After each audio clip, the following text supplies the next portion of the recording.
Hi everyone, my name's Jack McCullough. I'm married to Mary Frances. Some of you may know me, many of you may not know me at all, but you have been praying for me. And this little video is just a way for me to say thank you for all of those prayers, for all of your care, for inquiring after me, for asking others about how I was doing. Even some have sent cards and letters and different wee things. So this is just a way to say thank you.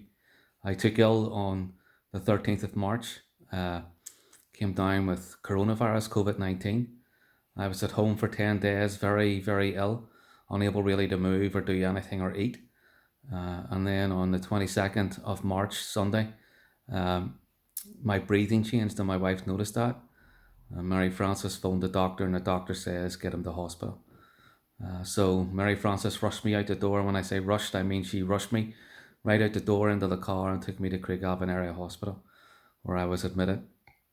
When they done the triage and took me through, they put me on oxygen, and then they came in with a portable X-ray machine and took an X-ray of my chest, and the doctor came in and told me that I had 99% pneumonia in both lungs. So it was very, very serious at that point. I was quickly moved into an isolation room and different things happened, and then around 3 a.m. on the Monday morning, a team came into the room and said, we need to ventilate you now and move you into the ICU. I said, fine, let's do it. I says, but can I at least phone my wife? So I phoned Mary Frances and told her that I was about to be ventilated. It would be 2 weeks before I spoke to Mary Frances again. I was ventilated, sedated, and in ICU for 2 weeks. I really don't recollect anything from that time. Really don't remember anything that went on, but I just remember feeling trapped the whole time I was there. And it actually seemed like an eternity for me, that time that I was unconscious. But thankfully, and in answer to prayer, I was brought out of ICU on the 6th of April, moved into a ward in the Belfast City Hospital, a COVID ward, where I began the very long recovery process. At that point, I couldn't even sit up in the bed. I couldn't stand. I couldn't really do anything for myself. But I was awake, very confused. But I was awake and I was alive and I was breathing, and that was the main thing. And really, during those 2 weeks in ICU was a very, very difficult time for the family, for Mary Frances and for our boys. And Mary Frances done a great job, not only of keeping you all informed and keeping you all updated of what was going on so that you knew what to be praying for, but keeping things together at home and making sure the boys had as normal an experience as they possibly could. I'm used to traveling with work, so Mary Frances were just telling him it's just like Daddy's away on a work trip. But this time it was very serious, and there was a very couple of very close calls in ICU when it could have went either way.